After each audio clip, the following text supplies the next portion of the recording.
hire workers, state can hire workers, managerial firms or advertising firms can hire workers. So these workers are not directly productive, in the sense they are not producing surplus value. So going with Adam Smith and David Ricardo before him, Marx makes the distinction between productive workers and unproductive workers. Productive workers are those who produce surplus directly. Unproductive workers are also paid part of the surplus. They are subsumed under these categories. Okay, so they are also paid wages. And these wages may be determined. How are wages determined? How do you determine a wage? What is the value of labor power?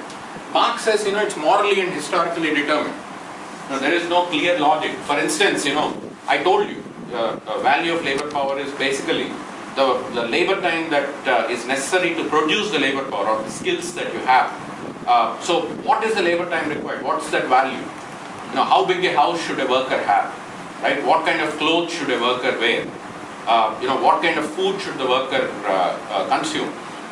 What kind of skills should the worker acquire? Right? These are morally and historically determined. Right? In the sense that 19th century, right? If you go back to 18th century industrial revolution time in Britain, workers' conditions were very bad, pitiable, the living conditions. By the late 19th century, by the 20th century, the workers are assumed to have, some certain amount of respectability in the conditions of their life, right? In the way they lead their existence. So, these things keep changing, right? So, but the answer to your question is commissions, etc. They would fall under unproductive, worker category, which are subsumed under this, right? So these people can also hire workers, but those workers do not produce surplus. That doesn't mean that workers who work for these people and productive workers cannot have a solidarity or alliance with each other. They obviously will have an alliance because they come from the same class. It's the working class. But there is a distinction. Some workers produce surplus, some don't.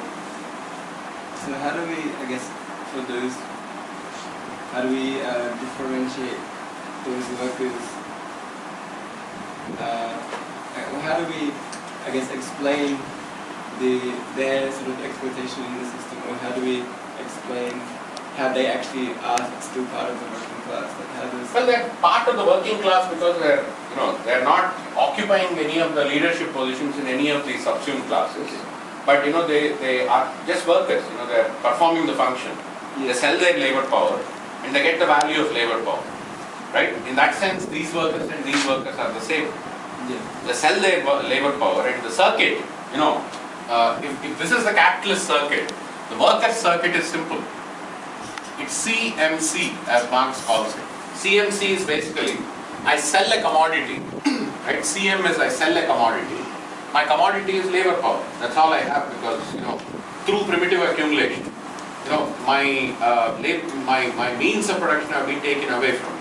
So the only thing I have is labor power. I sell it in the market for money. This is wages. I get wages.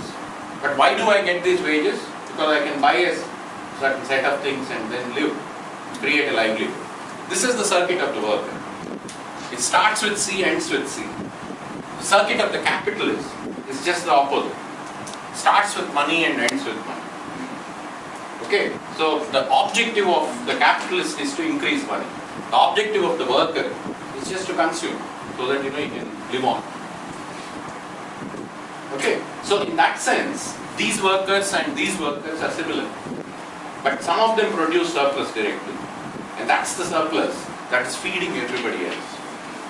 Okay, so when we talk about politics, we can talk about, how do you organize these and these workers? Are there differences, for instance? And what do you do strategically, for instance? Yeah, those kinds of things. Okay, yeah. I thought it was interesting that you mentioned the bank bailouts earlier, and that the question shouldn't be whether the bank bailout is, we shouldn't, the action of a bank bailout is neither good nor bad. The question is what happens with the bailout and who's on board after that. It actually reminded me of the 1994 financial crisis in Venezuela. So the Venezuelan government actually nationalized 17 banks out of, I think, over 50 commercial banks in Venezuela. But they put it under the control of the central bank, Exactly. which is actually managed by communal councils in Venezuela. So they had like a, so like neighborhood councils actually had a direct say in the use of the bank money after that. Exactly. Quite interesting. That's the point. That hasn't happened in America. I was Right? So you wondering can if- critique that part, but you can't say, oh, you bailed out Wall Street. No, that would be a wrong line to take. That's my point. Well, the question is who is in control in Exactly. Wall Street? Exactly. Yeah, once the bailout happens, you bail them out and then you still give them a free run. Do you That's know, not acceptable. I think that's the point. The point is not that they should not be bailed out. The point is what do you do after bailing them out? To take control of them, nationalize them, for Well, instance. strictly speaking, you're assuming all this public debt, all this private debt into the public, into public debt. So all of that, you all become shareholders. You all become shareholders in Bank of America. All the biggest banks Right. in America. Right. And you weren't consulted in that decision. Yeah. So in that sense, I would say that it is a bad thing that these bailouts take place. The act itself is something that needs to be discussed and needs to be understood, as opposed to saying empirically it can be good in some situations, it can be bad in others.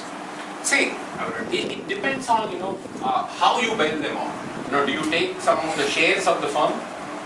Suppose American government says I'm going to take over 50% of your shares, right? So and by virtue of owning 50% of your shares, now I have a key role to play in your board meetings.